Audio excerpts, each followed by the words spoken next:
Karl. Yeah. What if we just saw the answer and we got given it? Now, what if it was a fucking episode of, like, CSI, and just, like, Horatio Kane came in, like, yeah! So far away, Lucas, and lovely audience at home, welcome to another episode of Wiki Weekend. And since we're in the month of October, things are about to get a little spooky. Oh, God. So spooky, Karl. So let's set the scene for our audience, Lucas. I like spooky things. You don't like spooky things quite as much. No, unless it's got the words Resident Evil in it, I genuinely stay away from like horror stuff for the most part. So throughout the month of October, I'll be presenting all the spooky videos or videos related to spooky subjects, and Lucas will be doing quite the opposite. And for anyone unfamiliar with the format, on Wiki Weekdays and Wiki Weekends, myself or Lucas will scour lumps and breadths of the internet for a wiki on a subject we're interested in, bring it forward for discussion. And today, Lucas, we're talking about one of the scariest movies ever made. Apparently, the Blair Witch Project. I can see you. I'm real excited about this. Thank you for the opportunity. I'm very glad. So, is it one of the scariest movies ever made, or were we just told it's scary? Let's get to that now. So, I'm a huge fan of horror. I love horror movies. Partly because what horror is quite broad, because what people find scary is subjective. And there is some context when it comes to discussing the Blair Witch Project and its, title of one of the scariest movies ever made. You have to remember this shit was released in a time where you could convince people that the stuff happening in a movie was real, because they'd not really seen a found footage movie before.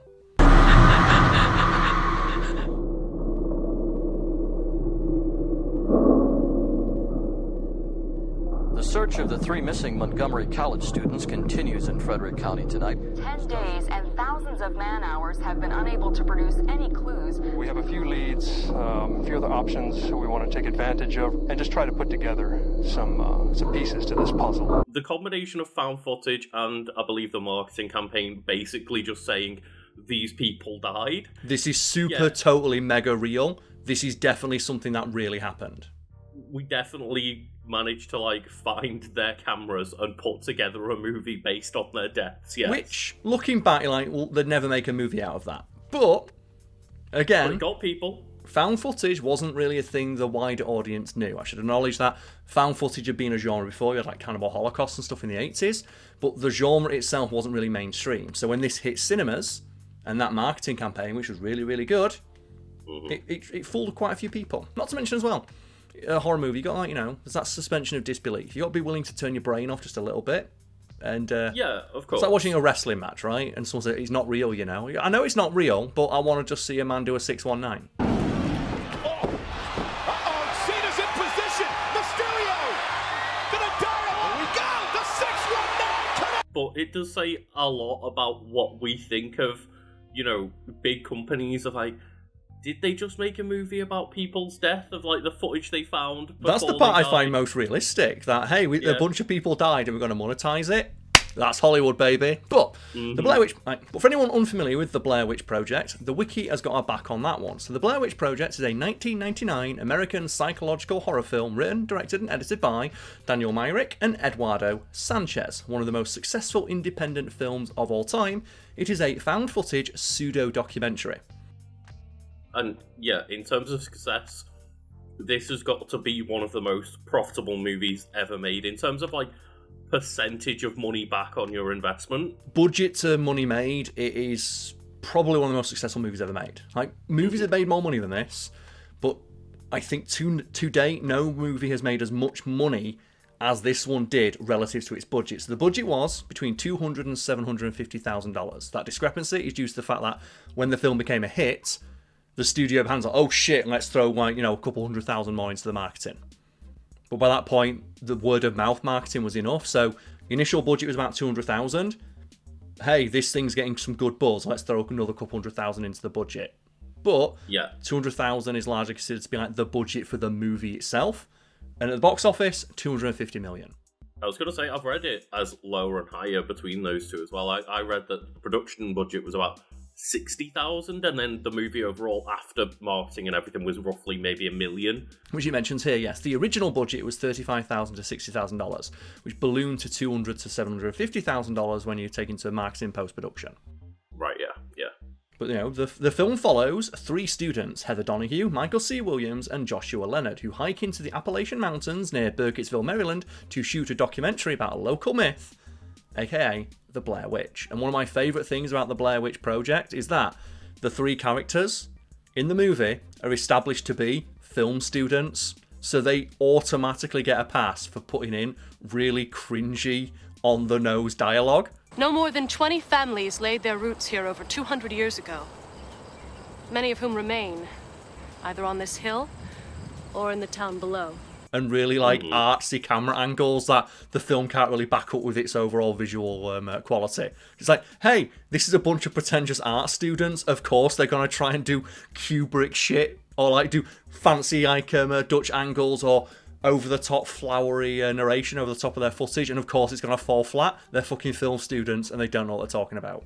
The search party claims that the stench of death was still thick, and whomever had taken the bodies had done so in a matter of hours. That happened here, at Coffin Rock. Yeah, 100%. And it does definitely sell the idea of these are just 3 chuckle fucks with some cameras. Chucklefucks is a great descriptor of the characters in this movie. I adore the first half an hour of this movie, where you see them doing the classic film student shots of do a black and white panning shot of the graveyard with narration over the top of it, and it's oh god, it's so cringy. But it's so accurate. I knew those people when I was studying media and film. I mean, I was literally one of those people. I made student films with a couple of friends before, yeah. I made a couple, but I was in them because, hey, they always hire just people in the school. I never made any myself. Mm-hmm. I more did the theory side rather than the practical production side when it came to media. I think it's also fun in the way that it's not necessarily fun. Maybe that's the wrong word, but it certainly sells the film when the last half of the film is just shaky camera footage because they're just scared shitless. They're terrified.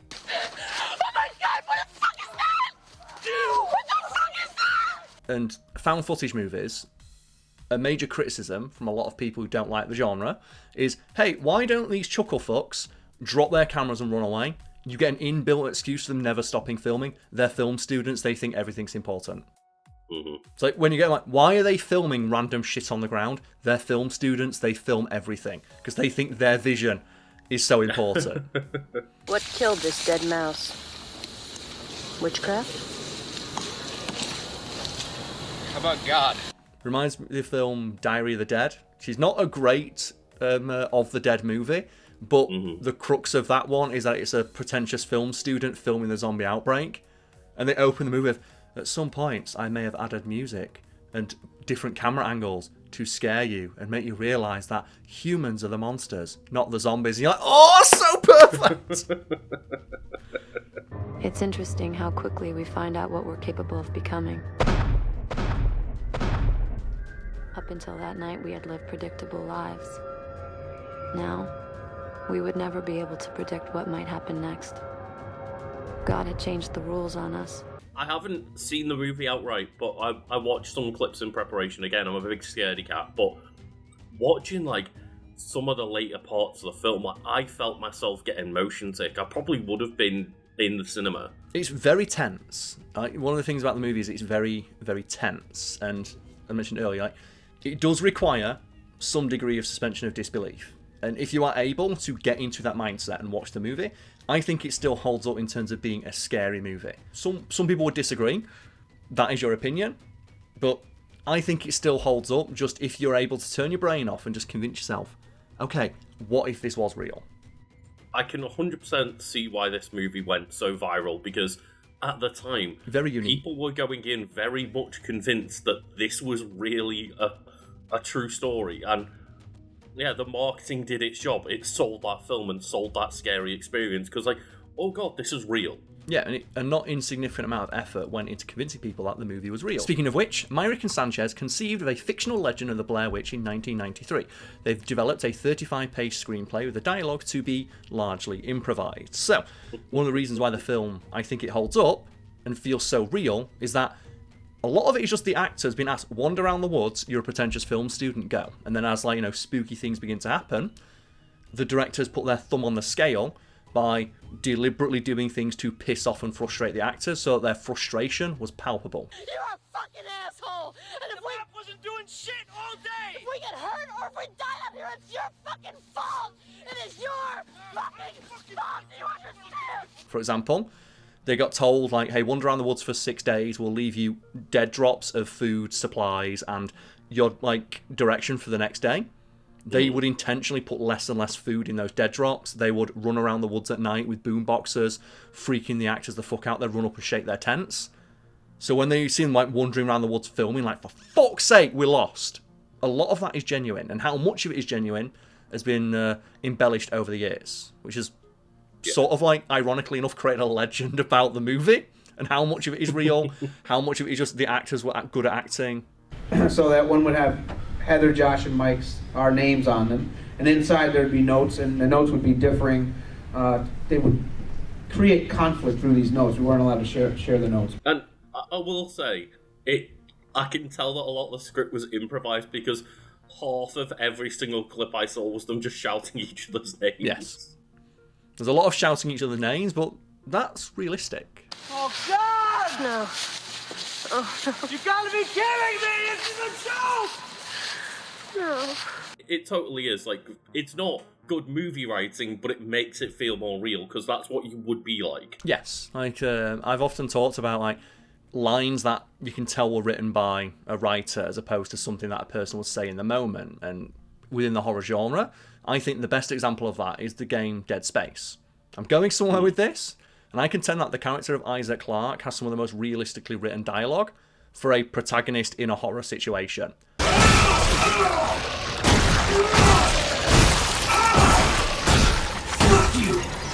Where at certain points in the game, where, like, lives in my head rent-free. It's like a character's like, hey, Isaac, there's a fucking shit ton of necromorphs coming to get you, and he hangs up halfway through because, like, I fucking know.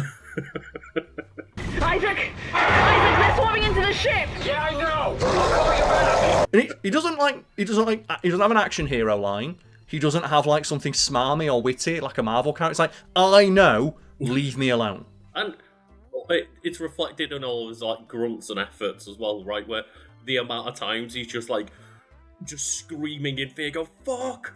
And that's what happens in this movie, right? At a certain point, like, there's points where the characters are just so exasperated, so frustrated, they just scream.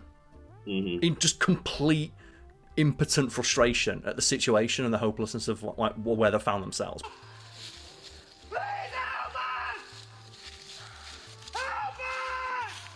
About 20 hours of footage was shot, which was edited down to 82 minutes. Yeah, I mean... As well, 82 minutes, in, out, bish, bosh, job done. Do not overstay your welcome. I've always heard criticisms that, if anything, the movie is still a bit too long. A bit too long. 82 minutes is probably a good shout. I feel like you could edit, like, another, like, 15, 20 minutes out of this movie and make, like, a really good, like, just long episode of a TV show. Or like just a, really good, like, 30, 40-minute short film, right? Yes, or, alternately, you could film more footage of, like, them discussing the legend and make a couple episodes of, like, a mini-series. Yeah, definitely, because there's, like, introductory elements that are kind of describing the myth and having, like, interviews with locals and stuff about the myth and the legend, right? One of my criticisms of the movie is that I wish they dwelled on that a little bit more to add to the ambiguity of what happened. So if people don't know, in the Blair Witch Project, there's, like, one of 3 proposed endings that might have happened. It's deliberately left ambiguous because, hey, you're not supposed to fucking know. Unless you watch the sequel, it's when it turns out aliens did it.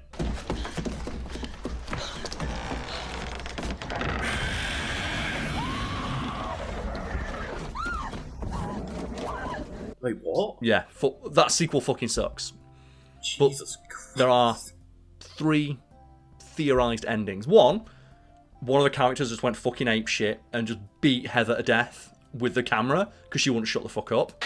We walked south all day, okay? We walked south all fucking day. I don't know how we ended up here. Second one is the Blair Witch is real and the Blair Witch got them. The second is they talk about there's a serial killer who was operating in this area for a while, and one of the things that serial killer would do, and perhaps this serial killer was just crazy, or maybe they were influenced by the Blair Witch, which combines 2 of the theoretical endings, and it's like, one of the things he'd do is he'd kill people, and he'd make one person face against the wall as he killed the other one and make them listen to him kill them. And the ending of the film, the iconic ending to the film, is walking into the house and one of the characters just stood with their face against the wall. Camera drops, you don't know what happened.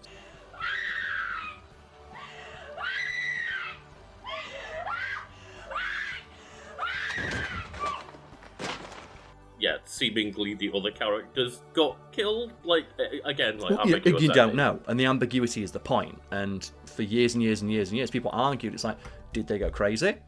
Did, like, one of the guys go so crazy that he reenacted the legend? Was he maybe being influenced by the Blair Witch? Was that serial killer still active? Was it someone from the town fucking with them? You don't know, and the ambiguity is what makes it so scary and what made the film so popular, because people talked about it a lot. And then, like I said, sequel came out, Aliens did it. Time travel and aliens, fucking sick.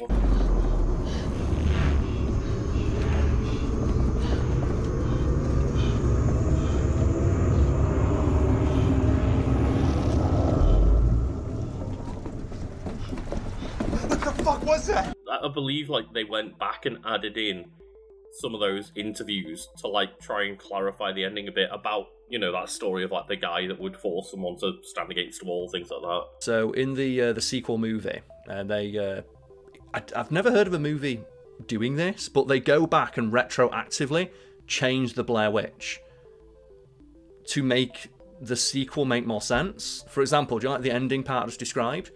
Where it's like, guy facing a wall, camera drops, silence. For the second movie, well, it's not the second movie, it's like 3 Blair Witch sequels, but the direct sequel, they, like, in post-production, they put that footage in the film and then add, like, a monster growl in the background to make us just like maybe a monster did. It's like, but that ruins the ambiguity of the original film. That's why it was successful.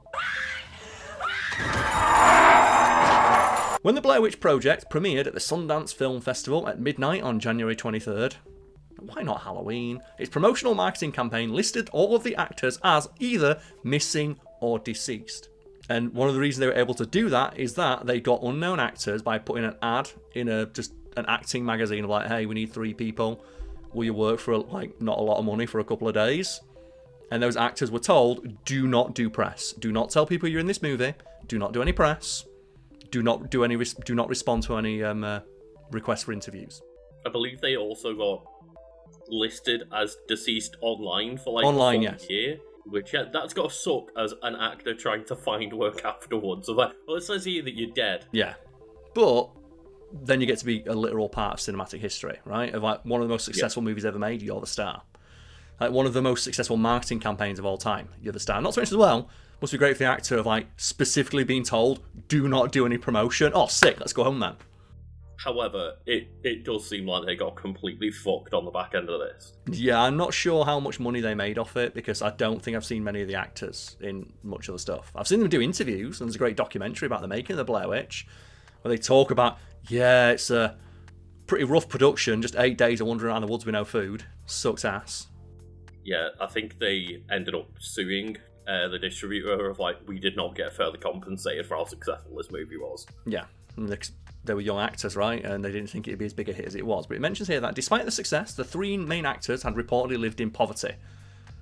So you got it on the head there, Lucas. In 2000, they sued, oh, you got it right again, Artisan Entertainment, claiming unfair compensation, eventually reaching a $300,000 settlement. I hope that's each, and even then, I don't feel like enough.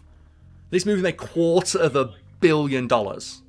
Yeah, the movie made $250 million in profit. Like, I hoped that they would get a little bit more than that. I was quite shocked. Not to mention, Lucas, there are 2 direct sequels, Book of Shadows and Blair Witch, several novels, comic books, and even a video game. It also revived the found footage technique and influenced similarly successful horror films such as Paranormal Activity, Wreck, and Cloverfield. And Wreck is one of the movies I was tempted to talk about. I thought, let's talk about the daddy of the found footage horror genre, Blair Witch Project, rather than Wreck, which is my personal favourite found footage horror movie.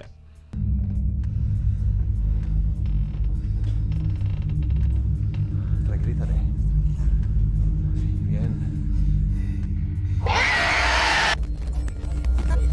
And obviously, yeah, it helped spawn Paranormal Activity, and obviously that was like a huge hit with, what, 6, 7, 8 movies or something. Yeah, that movie's interesting because, as mentioned, I know Blair Witch isn't the first found footage movie, just it revitalised the genre and made it more popular and brought it to the attention of a wider audience. But Paranormal Activity had a really interesting like path to the theatres, where executives, I forget which studio it was, like where the guy who, Oren Peli, like where he worked, where he was pitching it to, but they said every time we do an internal screening, everybody is terrified. Like, to the point where Steven Spielberg got given a copy because he heard about this really cool horror movie that they didn't know how to market. And he went, well, I'll watch it.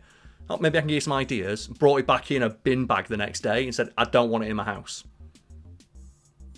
But because the entire movie was basically set entirely in one house, like, how do we market a movie when nothing fucking happens? And they eventually decided, let's market it on the fact that it's very scary and not actually show anything. That's why the initial trailer for Paranormal Activity is the crowd shot.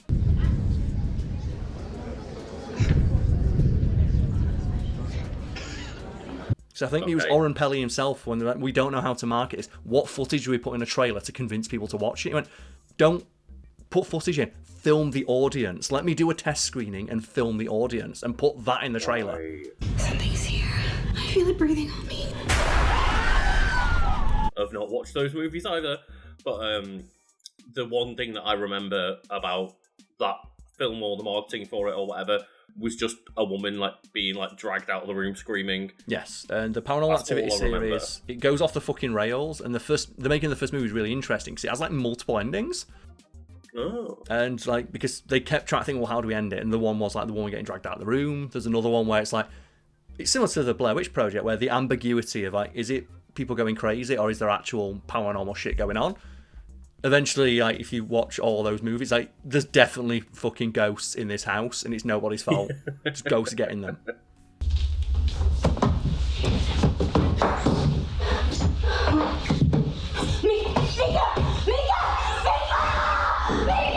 Paranormal Activity, it's a great movie, but I hate what it spawned, and that is just like the laziest kind of filmmaking. Because Oren Peli tried really hard to get that movie made, and it was at the time quite a unique, novel idea. Everything it spawned was terrible, and I include all the Paranormal Activity sequels in that. But I contend one of the most tense film watching experiences I've had was watching the first Paranormal Activity in the theatre, and it's just the bit person's lying in bed, and you just see their quilt go just a little bit, not a lot, just a little, and it's before the foot drag, and the entire audience goes, oh, you can hear it's palpable.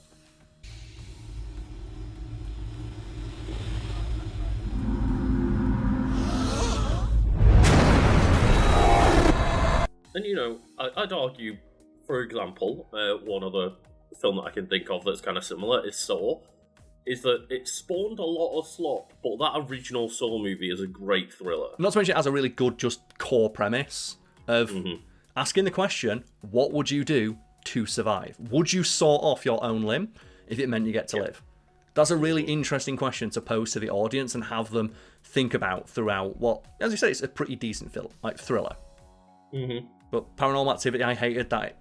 When I'm watching like a movie like that, when I'm watching a Paranormal Activity with ghosts, my suspension of disbelief is broken the instant something completely unexplainable happens.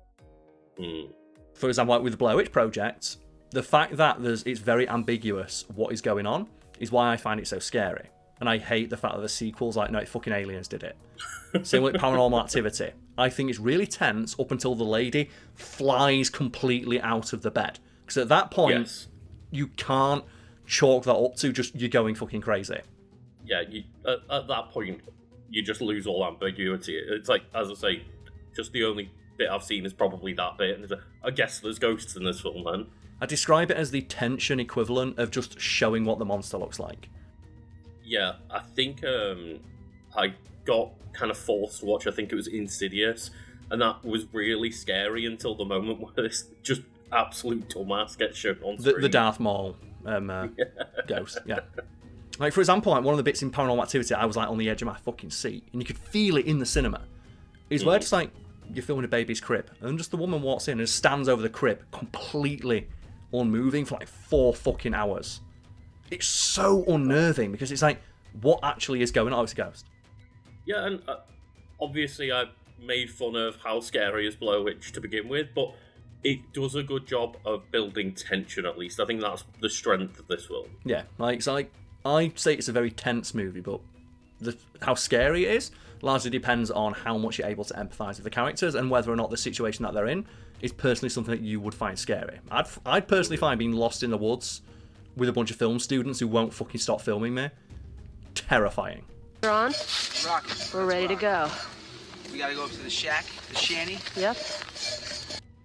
It is very funny that one of the books they have is how to not get lost in the woods. And they lose it, right? It's so good. But we have here development. So Myrick and Sanchez developed a 35-page screenplay, as mentioned, for their fictional film, intending dialogue to be largely improvised. The directors placed a casting call advertisement in Backstage magazine in 1996, asking for actors who had strong improvisational abilities. According to star Heather Donahue, auditions for the film were held at the Musical Theatre Works in New York City. The advertisement said, and I quote, completely improvised feature film that would be shot in a wooded location. Yeah, it's a fairly accurate description of the film. It mentions here that Joshua Leonard said he was cast due to his knowledge of how to actually run a camera, as the found footage nature of the film meant there was no omniscient camera that could just, film the action. Yeah, that's one thing that I'm impressed by, is that they stuck to just that core concept. They never floundered in any way. Just, no, we got some people using cameras and used that footage. Yes, and then we have here filming. So the filming of this movie is really interesting. So principal photography began in October of 1997 in Maryland and lasted 8 days, overseen by the cinematographer Neil Fredericks, who provided a CP16 film camera. I like the detail. The three actors shot all the footage shown in the film, except for one interview about Rustin Parr's murders. And that's another reason why the actors kind of got fucked here. Of you, not only the principal actors, the only people in the entire movie, save for the random extras. You did all the filming? Yeah. And obviously, a cinematographer / director can give you, rough directions, but if you're the one in charge of actually filming as well, a lot is reliant on your performance. Yes, it mentions here that some of the townspeople interviewed in the film were not actors, and some were. Oh. This was unknown to the main cast, and that's one of the ways they wanted to test the improvisational abilities. Like, when they go, it's like, oh, have you heard, the rumours of Rustin Parr, the serial killer? And you're like, no, I've never fucking heard of him. But then the crew planted actors like, yeah, I've heard of that. Oh, okay. To plant in the actors' heads that the actors knew it's fake, but they didn't know that the legend was fake. So when they had actual planted actors they weren't aware of, saying, yeah, I've heard of the Blair Witch murders. They're in the woods where you're going right now. Can you imagine what the actors... They probably start fucking sweating, right? Doing a documentary about the Blair Witch. Oh, have you heard of the Blair Witch? Oh yeah, that's an old story. What a great way of just planting that initial seed of doubt in the back of your actors' minds of, is it real? Yeah, I assumed that was all just, the actors were aware and they were all just actors that had been set up for these interviews. Yeah, it's one of the great mysteries about the film of how much did the actors know, and over the years the actors themselves have leaned into how much or how little they knew, because it adds to the legend of one of the most famous movies of all time. The actors were given clues as to their next location through messages hidden inside of 35mm film cans left in milk crates they found with satellite navigation units. They were given individual instructions to use to help improvise the actions for the day. And the best thing about those instructions, hey, here's your instructions, here's what your character is feeling today, here's what you need to do. Don't tell anyone else what it says on this piece of paper. They got conflicting instructions. Yeah. So when some of the moments in the film, again, we don't know how real this is, whether it's improvised or the genuine frustrations, when we're going the wrong way. Because they would tell them, you need to go this way if you want to get fed tonight.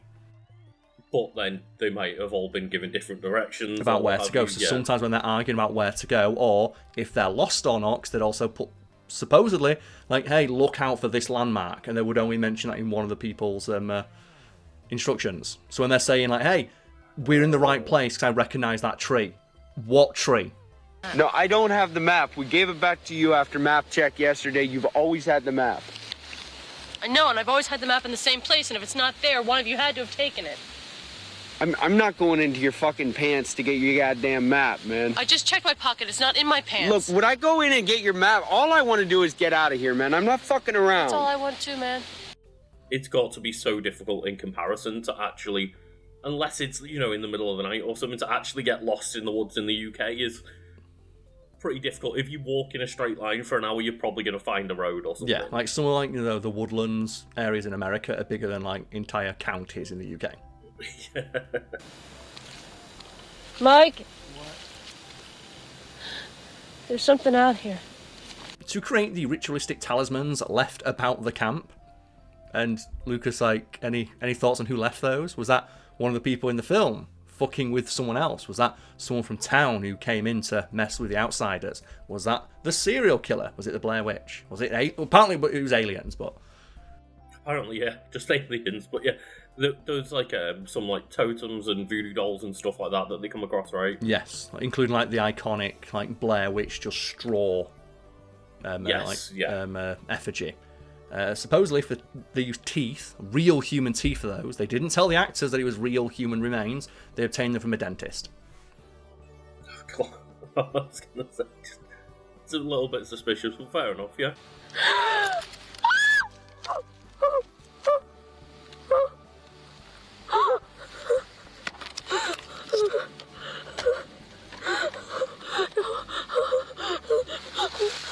That's got to be terrifying if you're not aware that's going to happen. Exactly, and then if you put yourself into the situation of the people in that film, even if you're a completely rational person, the idea that you are out in the middle of the woods and there's someone out there, not necessarily something, but someone that you don't know and cannot see, that's really, really scary, thought to have. Like, just like walking home, like you said, like walking through the woods. Just walking through the woods in the middle of the day and the feeling that someone might be watching you or following you, or pursuing you, or observing you without your knowledge. That's a really scary thought. I think it's like really clever, just coming back to the idea of just, oh yeah, we're just going to plant some people in this town to start making them doubt themselves. Surely these actors must have started out with, well, we're just making some weird horror film about a thing that doesn't exist, and then all of a sudden... I wouldn't be surprised at some point where they thought, like, are we actually going to get murdered in these woods?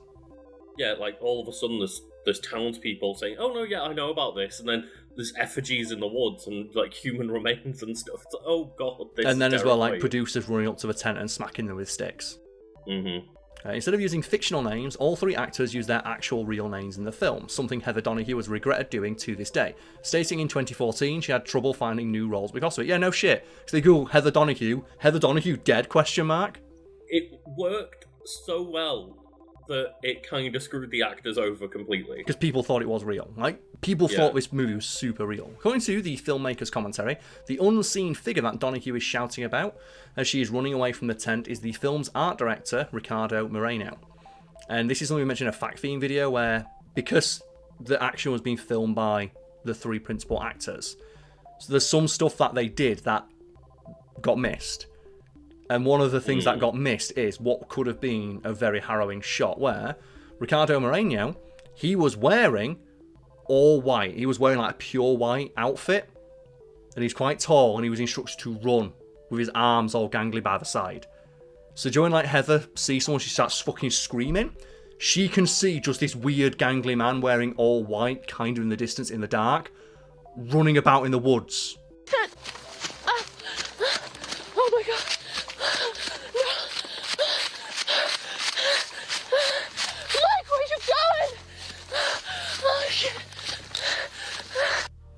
But obviously she didn't catch it on camera because she was the actress was actually shitting herself in real life, so they missed that. And I think, go back and refilm that. And you don't watch many horror movies, Lucas, but you must have seen at least a couple where you have the thing like someone camera turns and you're like, the fuck is that? Yeah. And you run away.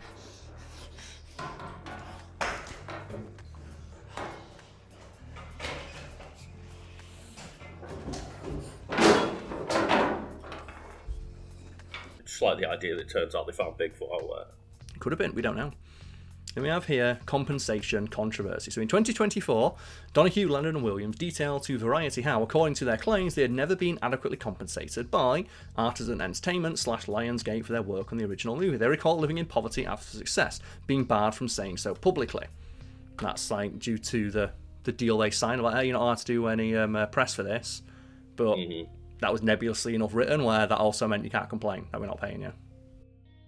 Yeah, God. I mean, the people who picked up distribution for this film got away like absolute bandits. They did indeed, yes. And he does mention that when they sued the production company, the $300,000 settlement was for each of them. Oh, okay. Cool. Not to mention as well that, like, part of their argument, which I fully agree with, is, hey, you're using our actual real-world likeness and names to promote this thing. You should compensate us for that. Like, you're putting out posters with our face and real name on it saying, dead, question mark? Yeah, I was going to say they're claiming that these people are missing or dead. Like, that's going to have an effect in real world. And Lucas, there's a couple other sections, but I think we should go to reception. Okay, cool. So, critical response. The Blair Witch Project drew acclaim from many critics. The review aggregation website, Rotten Tomatoes, gives the film a score of 86% based on 165 reviews. The website's consensus reads, full of creepy campfire scares, this mock doc, The Blair Witch Project, keeps audience in the dark about its titular villain, proving once more that imagination can be as scary as anything you see on screen. I'm inclined to believe that. And agree with it, sorry.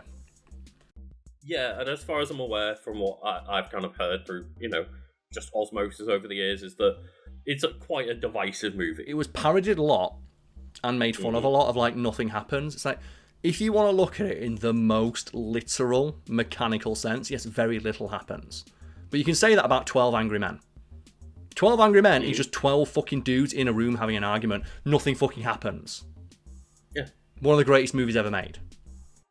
But, as I mentioned earlier, from what I've seen, it does a fantastic job at just building tension, and that's the strength of this movie. Yeah, and that's the thing, is like, we can now read some of, like, the people who didn't think it was scary, such as R.L. Schaefer of IGN, who scored it 2 out of 10, describing it as, and I quote, boring, really boring, a Z-grade, low-rent horror outing with no real scares into a genuine, big-budget spectacle. And all I think when I read that is, like, if that was like a 6 out of 10, I'd be okay, but when it's like 2 out of 10, it's like you've got no imagination.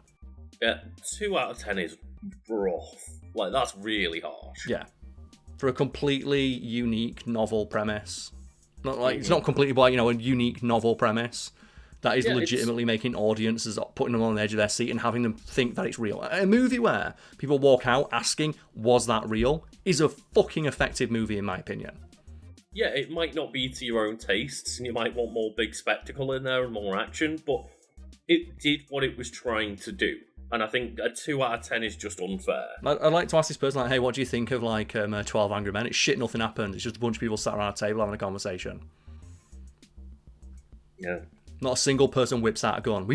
Which is funny, because I did see, like, a contemporary review of 12 Angry Men where it's like, how am I supposed to know who to side with when you don't get to see the murder or the crime that happens? That's the fucking point. That's the entire point. Saying a coincidence is possible. And I say it's not possible.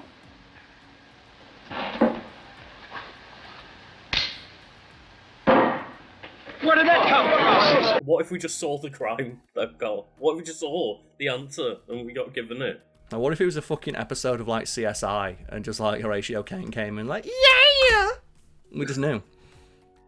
I mean, we've talked about it before with ambiguous endings. I don't understand the argument of, but I need to know the answer. I need to know the answer. It's like, if you knew the answer, it wouldn't be scary.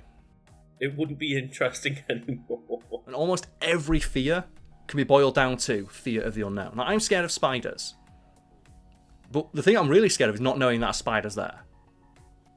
Right? If there was a spider in this room, I'd be scared. But I'd be more scared if I looked back up and that spider was gone. Yeah, and I used to have... Like, I'm still a little bit scared, but I used to be debilitatingly scared of heights. Like, very, very badly. And it's not...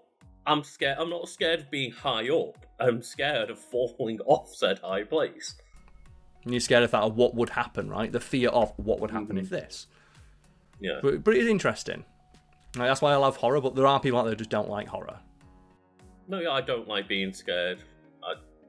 I'm not a real fan of that. Some people don't like being spooked. Other people don't like having to think for themselves. Like, I always think of the legendary conversation John Carpenter had with someone who just watched The Thing. And then came up to John Carpenter and asked him, so what happened at the end of The Thing? And went, well, what do you think happened? It's open to interpretation. And the person looked him dead in the eye and went, oh, I hate that. I hate having to think about the movie I just watched. That's the people argued for decades about what happened at the end of The Blair Witch. People still argue today about the ending of The Thing. That's like 40, 50 years old at this point. it's why one of the most frustrating things watching modern Marvel films is that you'll like get to the end of a movie and it's like, oh well, this character's like potentially dead. It's like, oh, Star-Lord will return. It's like, fuck off. Just stop it. To end on, Lucas, we have tie-ins, because this is an empire. There is, like, you know, that first brick called the Blair Witch Project. They built an entire fucking cinematic universe on top of this. So there are books, including the Blair Witch Project, a dossier, which builds on the film's true story angle and consists of fictional police reports, pictures, interviews, and newspaper articles presenting the film's premise as fact, as well as further elaboration on the Ellie Kedward and Rustin Parr legends, which I feel that should have been released first. That would have been a really good thing to release. In a modern, if they'd have, like, you know, if this was a modern film, I feel like that would have been like, you know, a webisode or an online vignette or something sent to like media establishments. I will say you've still got to give him credit, because this was, as far as I'm aware, pretty much like the first online viral film. One of the earliest, yes. So while it wasn't the first like found footage movie, it's one of the first movies to make use of the nascent technology of the internet. And there were like message boards, which people making the movie may have had a finger in this, of like going on, like, have you heard about this movie that's been made? Oh yeah, I'm sure it started that way, but then it picked up its own stuff. Picked up its own momentum quite organically. We also have comic books released by Oni Press. They have a one-shot comic promoting the film called The Blair Witch Project, written and illustrated by C.C. Malvey, which was released in conjunction with the film. I had no idea that existed. No. There's also a video game. So he said, actually no, a trilogy of computer games based on the film, which expand upon the myths suggested in the movie. The graphics engine and characters were all derived from the producer's earlier game, Nocturne.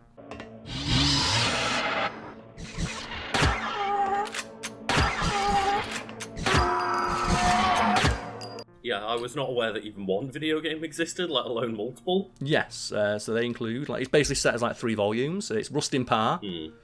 So that's like, you know, the supposed serial killer who wandered around the woods. Some reviewers claim that the game was scarier than the film, or at least that part of it. The following volumes were The Legend of Coffin Rock and The Ellie Kedward Tale, which were less well received. Right. With one review saying it's only saving grace, that it's very cheap.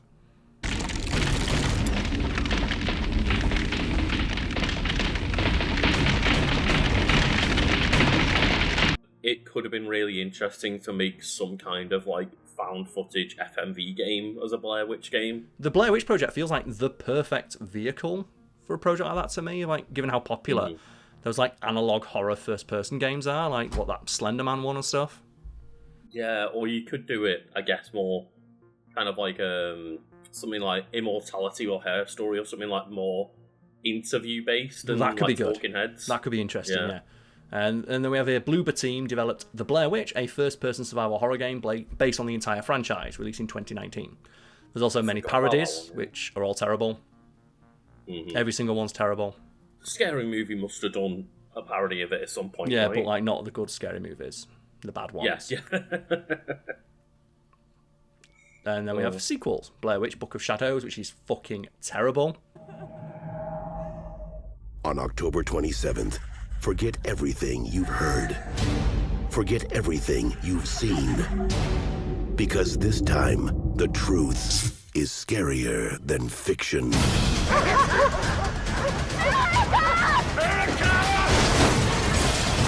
And then The Blair Witch, which is okay, but I hate the fact that it's like fucking aliens did it. Oh, so it's not a reboot, it's still tied into It's tied in. Well, it directly says it's the brother of Heather, who went missing. Right. He gets like in the... They try and still say, oh, it's found footage, and he gets like... I forget the premise, it's so fucking bad. I couldn't even like bring myself to watch it again in preparation for this, because I think I watched like the first like 5 minutes, like, fuck this. Where it's like him looking at the footage of the first Blair Witch Project movie, and they edited in new sound effects. It's like, fuck this. Oh my god, man, yeah. It's the idea of going back to, like, as we had, like, you know, an ambiguous ending, whether you like that or not, and being like, but what if we just put monster? And the thing is, I don't know if it is aliens, but to me, it's because like the ending of the film's like bright lights and like weird shit walking around outside, and the time travel mechanic, where it's like circular, where like, I guess it's kind of interesting where the ending is like the footage that he saw was himself. That's kind of like interesting and mind bending, that he gets sent footage that inspires him to go look for his sister, and then the end of the film is he ends up filming that footage. But then I realised there's already a Love, Death, Robots Sure, that's like 5 minutes long. That does that already, and it's way better. And there's a naked, hot, like, Asian lady in it. But finally, I would recommend the Blair Witch Project. We've pretty much spoiled the whole thing. I'm sorry, it's like... There's not much to spoil, There's not much to spoil. People wander around the woods and shit happens. Yeah. If you do find yourself watching it, even if you're rewatching it, just turn your phone off, put that phone somewhere else, turn the lights out, and just imagine that you're in that situation. Mm-hmm. And I hope that you do get something out of it, even if it is just an appreciation for how much they did with so little. For how much crap those actors had to go through. Yeah, and didn't even get fucking paid for it. That's the real horror, right? Yeah.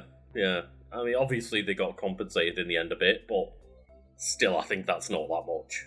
It's not. Not like $300,000 is a drop in the bucket for $250 million box office, and then the entire fucking franchise, right? Movies, books, video games, sequels, a TV show that like didn't materialize but could have been interesting. Yeah, especially when they had to film it themselves and get fucked with the entire way through. Either way, yeah, thank you all for watching and enjoy the rest of spooky season. I'll return next week with another spooky movie.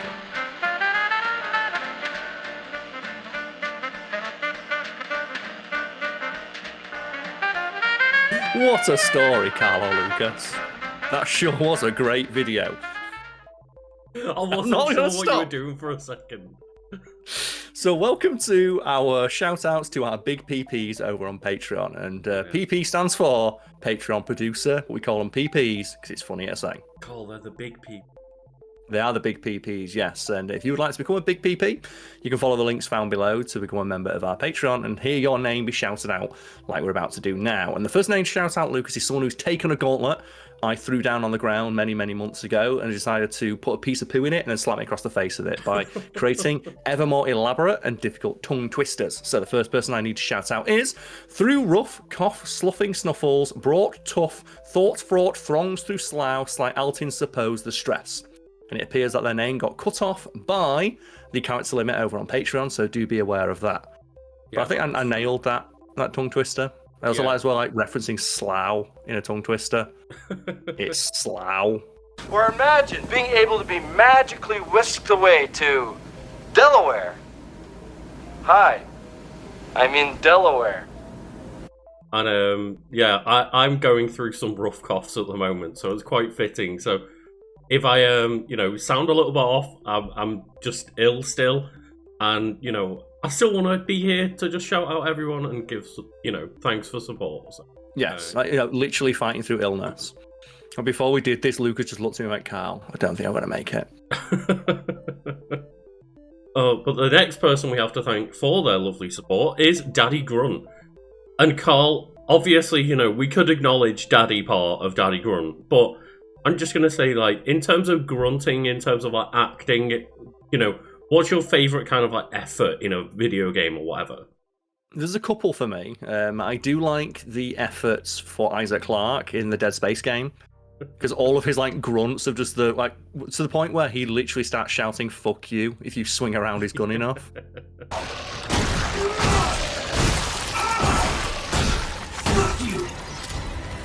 I was going to make a joke of, I like the noises that the grunts make in Halo, and they're just and screaming. Like, what's your favourite grunt scream, and why is it not again when they get hit by a plasma grenade? And the next person to shout out is somebody who has taken that poo-poo covered gauntlet I mentioned earlier, picked it back up off the floor and slapped me across the other cheek by coming up with a name that is a series of words in a language I do not speak. So let's give that a go, shall we? So, next person to shout out is Tinakui, Hochata, Oxilane, Tomi, Sema, Sikapatia, Ta, Nitla, Maktia, Ipan, Kalta, Maktilioyan. And if I've mispronounced that, I'm very, very sorry.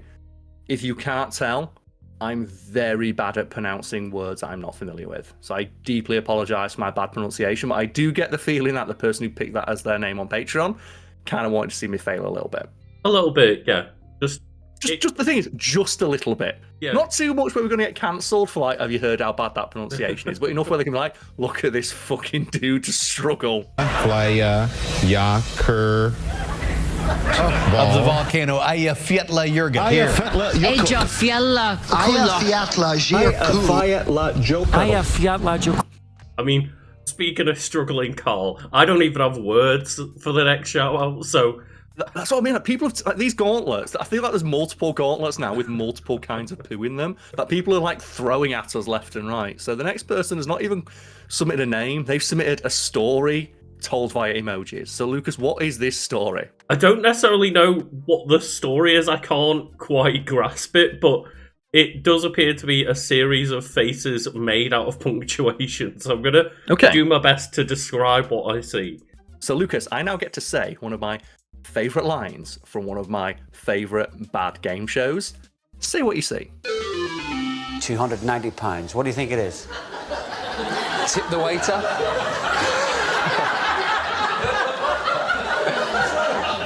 I see burning dragon, uwu face, happy face, glasses face, maybe butt cheeks, little jazz hands face, and then an angry face throwing a table, a very scared looking face. Yeah, did I just absolutely fail at getting the prize in catchphrase? Like, no one will ever fail harder than just a snake charmer. We mention it all the time. I'm putting the clip in again. Means concentrate. Here we go.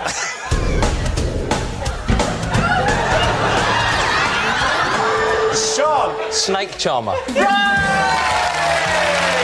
And the next person to shout out is Rosalindus Memphis. And we need to shout out Rosalindus Memphis, one, for their long-time support, because I recognise this name. It's been in like multiple of these big PP shout-outs. And also, for just having a nice, short, easy-to-pronounce name that doesn't embarrass myself or Lucas.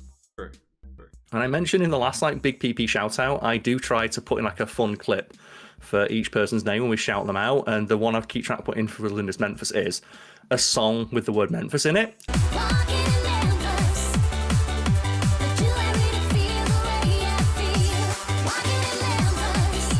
I find it funny, Karl, because I said months and months ago now that you're going to regret throwing this challenge down so hard, and now here we are. But somebody else that has kept it simple is Kicking Bucket, who also has decided to, I think it was last month, they added in also having a table flip emote in there. So we've got multiple little angry table flip emotes in there. And Kicking Bucket is a euphemism for, just eating shit. So Lucas, what's the most you've eaten shit recently in a video game? I mean, I've been playing Hollow Knight Silk Song, Karl. So say no more. All I can see in my head is just Horner, just shut. Well, for me, it's Borderlands, because I bought Borderlands 4, and I shit you not, it won't boot up. Oh my god! It crashes on boot if you're connected to the internet. It just dies. It kills itself. It literally, as soon as you start the game, it crashes on boot. So I think the entire game refusing to play. That's the entire game just died. It's great. Amazing. Fuck you, fix that shit, Randy. Premium games, premium players, they won't even boot up without being connected to the internet. Fucking legendary. The next person to shout out is Lucille DeSteele. And Lucas, I've kind of been, taking the reins on this one, because Lucille DeSteele is another long-time supporter, and I keep putting in clips of Real Steel. So instead of me putting in a clip from one of my favourite, comfort movies, guilty pleasure movies, whatever you want to call it, what's a guilty pleasure / comfort movie for you I can put a clip in from? Hopefully you can get away with putting a clip in, but my answer is going to be Lilo and Stitch, and not because it's necessarily a guilty pleasure film, but more I take a lot of guilty pleasure in the amount of just Stitch merchandise I constantly buy. Yeah, and I'd say you get to pick which clip I'm going to put in, but it's of course where Lilo just absolutely goes to town on that little girl and starts delivering the hammer fists. You're crazy. Why do they not teach the little girl playing Lilo in the live action reboot MMA shit so she could just deliver the beatdown of all beatdowns? So this is where you get her in the arm lock. Oh god.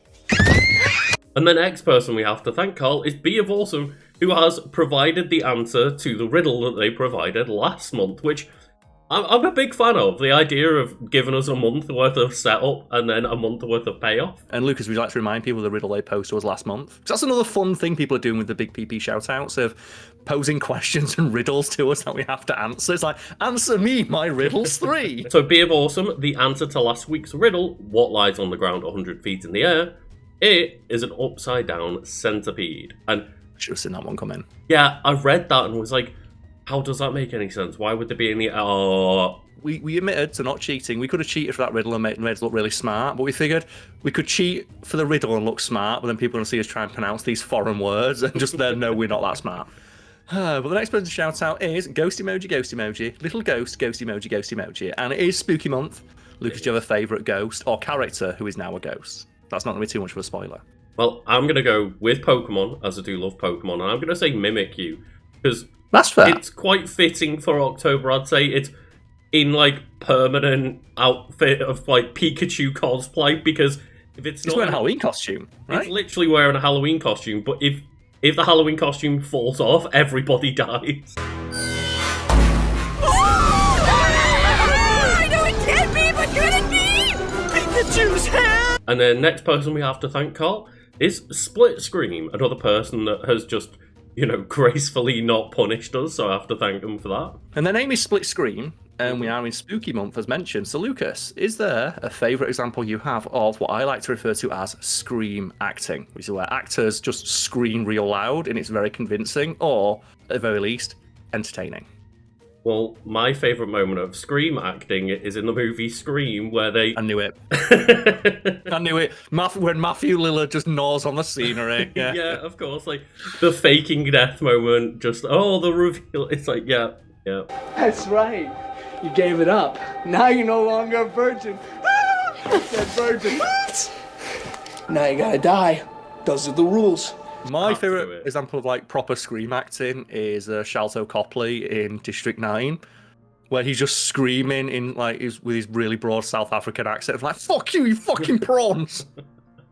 He's so good. He spends half that movie just fucking screaming, and then the other half annihilating people with pigs launched at Mach 3.